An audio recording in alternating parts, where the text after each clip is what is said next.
शहादत हसन मंटो की कहानियों में आज सुनिए बुरके। जहीर जब थर्ड ईयर में दाखिल हुआ तो एक दिन उसने महसूस किया कि उसे इश्क हो गया है, और इश्क भी बहुत तीव्र किस्म का, जिसमें अक्सर इंसान अपनी जान से भी हाथ धो बैठता है।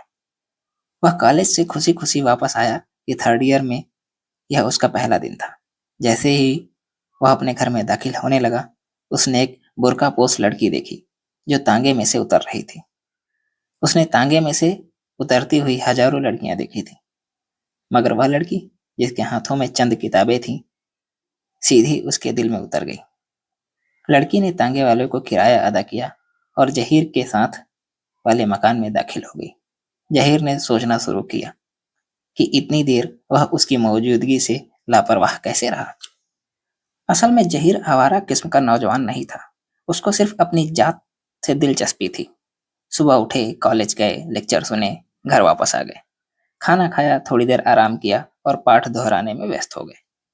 यूं तो कॉलेज में कई लड़कियां थीं, उसकी हमजमात, मगर जहीर ने कभी उनसे बातचीत नहीं की थी। यह नहीं कि वो बड़ा रूखा फीका इंसान था। असल में वह हर वक्त पढ़ाई में व्यस्त रहता था। मगर उस रोज जब उसने लड़की को तांगे से उतरते देखा, तो वह पॉलिटिकल साइंस का ताजा सबक बिल्कुल भूल गया। ख्वाजा हाफिज के तमाम नए शेरों के भावार्थ उसके जहन से फिसल गए, और वह सिर्फ उन हाथों के बारे में सोचने लगा जिनमें किताबें थीं, पतली पतली सफेद उंगलियां, एक अंगूठी, दूसरा हाथ जिसने तांगे वाले को किराया अदा किया, और वह भी वैसा ही खूबसूरत था। जहीर ने उसकी शक्ल देखने की कोशिश की, मगर नकाब इतना मोटा था कि कुछ दिखाई न दिया। लड़की तेज तेज कदम उठाती अपने साथ वाले मकान में दाखिल हो गई, और जहीर खड़ा देर तक सोचता रहा कि इतना कम फासला होने के बावजूद वह क्यों उसकी मौजूदगी से लापरवाह रहा। अपने घर में जाकर उसने पहला सवाल अपनी माँ से कहा, हमारे पड़ोस में कौन रहते हैं? उसकी माँ के लिए यह सवाल बहुत आश्चर्यजनक था। क्यों?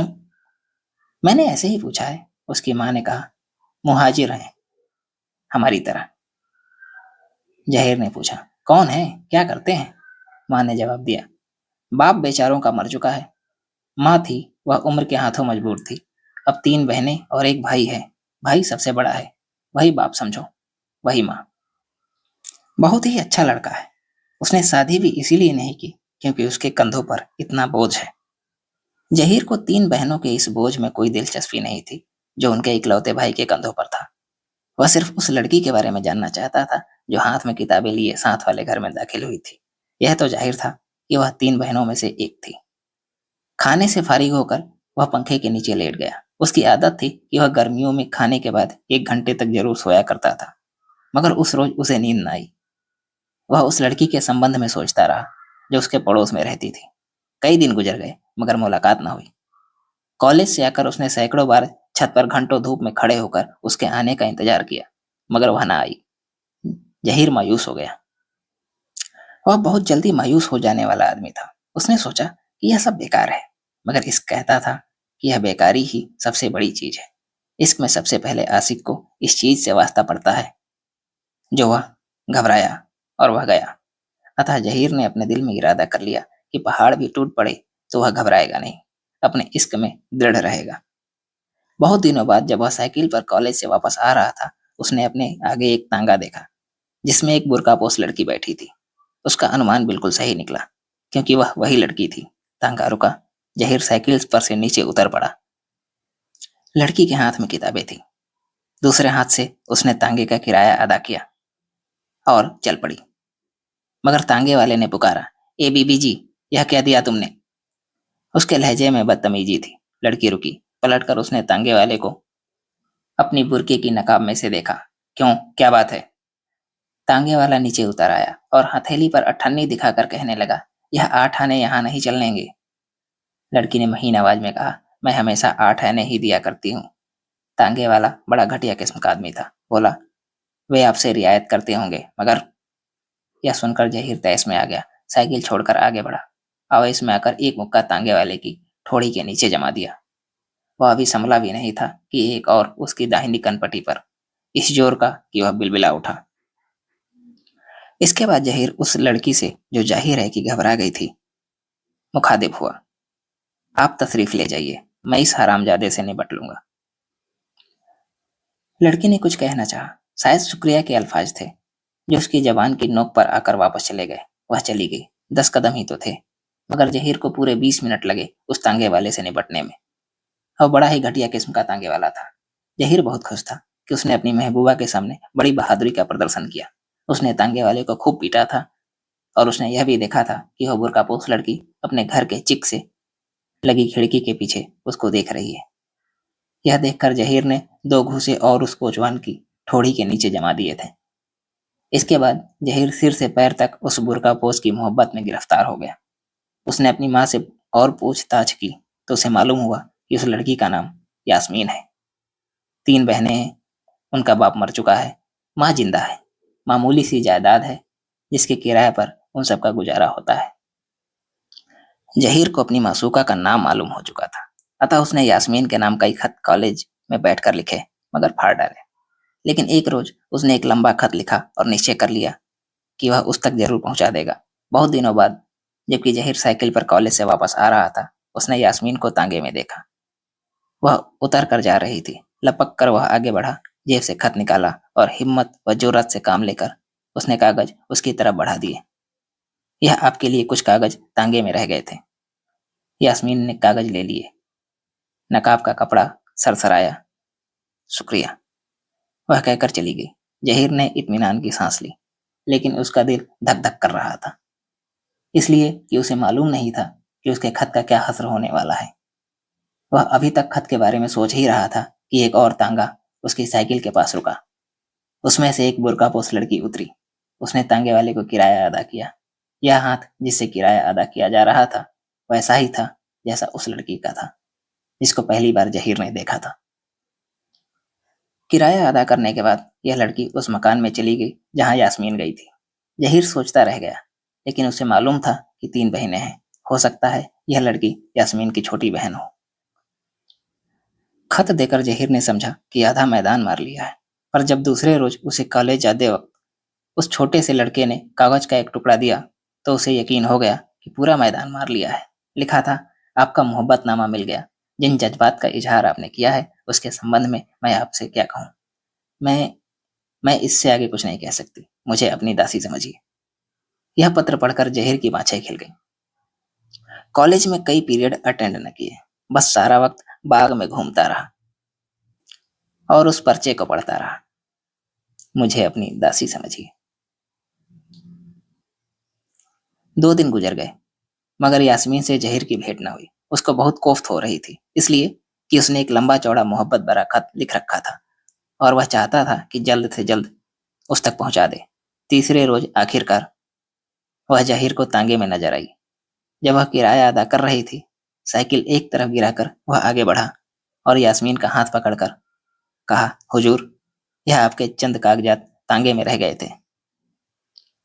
यास्मीन ने गुस्से में भरकर झटके से अपना हाथ छुड़ाया और तेज लहजे में कहा, बदतमीज कहीं के, शर्म नहीं आती तुम्हें। यह कहकर वह चली गई और जहीर के मोहब्बत भरे खत के कागज सड़क पर फड़फड़ाने लगे। वह बहुत हैरान था। वह लड़की जिसने कहा था कि मुझे अपनी दासी समझिए, इतनी नाराजगी से क्यों पेश आई है। लेकिन फिर उसने सोचा कि शायद यह भी अंदाजे दिलरुबाना है। दिन गुजरते गए, मगर जहीर के दिलो दिमाग में यास्मीन की ये अल्फाज हर वक्त गूंजते रहे, बदतमीज कहीं के, शर्म नहीं आती तुम्हें। लेकिन इसके साथ ही उसे उस खत के अल्फाज याद आते रहे जिसमें यह लिखा था, मुझे अपनी दासी समझिए। जहीर ने इस दौरान कई खत लिखे और फाड़ दिए। चाहता था कि उचित शब्दों में यास्मीन से कहे कि उसने बदतमीज कहकर उसकी और उसकी मोहब्बत की तौहीन की है, मगर उसे ऐसे शब्द नहीं मिलते थे। वह खत लिखता, मगर जब उसे पढ़ता तो उसे महसूस होता कि वह गैर मामूली तौर पर दुरुस्त है। एक दिन जबकि वह बाहर सड़क पर अपनी साइकिल के अगले पहिए में हवा भर रहा था, एक लड़का आया और उसके हाथ में एक लिफाफा देकर भाग गया। हवा भरने का पंप एक तरफ रखकर उसने लिफाफा खोला। एक छोटा सा पत्र था जिसमें चंद लाइनें लिखी थी। आप इतनी जल्दी भूल गए? मोहब्बत के इतने बड़े दावे करने की क्या जरूरत थी? खैर, आप भूल जाएं तो भूल जाएं, आपकी यह कनीज आपको कभी नहीं भूल सकती। जहीर चकरा गया। उसने यह पत्र बार बार पढ़ा। सामने देखा तो यास्मीन तांगे में सवार हो रही थी। साइकिल वहीं लिटाकर वह उसकी तरफ भागा। तांगा चलने ही वाला था तो उसने पास पहुंचकर यास्मीन से कहा, तुम्हारा पत्र मिला। खुदा के लिए तुम अपने को कनीज ना कहा करो, मुझे बहुत दुख होता है। यास्मीन के बुरके की नकाब उछली। बड़े गुस्से से उसने जहीर से कहा, बदतमीज कहीं के, तुम्हें शर्म नहीं आती? मैं आज तुम्हारी माँ से कहूंगी कि तुम मुझे छेड़ते हो। तांगा चल ही रहा था, थोड़ी देर में निगाहों से ओझल हो गया। जहीर पत्र हाथ में पकड़े सोचता रहा, यह क्या मामला है। मगर फिर उसे ख्याल आया कि मासूकों का रवैया कुछ इस किस्म का होता है। वे खुले रूप में इस किस्म की हरकतों को पसंद नहीं करते। पत्र व्यवहार एक खामोश तरीका है, सारी बातें तय हो जाया करती हैं। चुनांचे उसने दूसरे रोज एक लंबा खत लिखा और जब वह कॉलेज से वापस आ रहा था, तांगे में यास्मीन को देखा। वह उतरकर किराया अदा कर चुकी थी और घर की जानिब जा रही थी। उसने अपनी साइकिल उसके बिल्कुल करीब रोकी और एक लंबा खत उसके हाथों में दे दिया। उसने कोई ऐतराज न किया। एक नज़र उसने अपने बुरके की नकाब में से जहीर की तरफ देखा और चली गई। जहीर ने महसूस किया था कि वह अपनी नकाब के अंदर मुस्कुरा रही थी और यह बड़ी ही उत्साहवर्धक बात थी। चुनांचे दूसरे रोज सुबह जब वह साइकिल निकाल कर कॉलेज जाने की तैयारी कर रहा था, उसने यास्मीन को देखा। शायद वह तांगे वाले का इंतजार कर रही थी।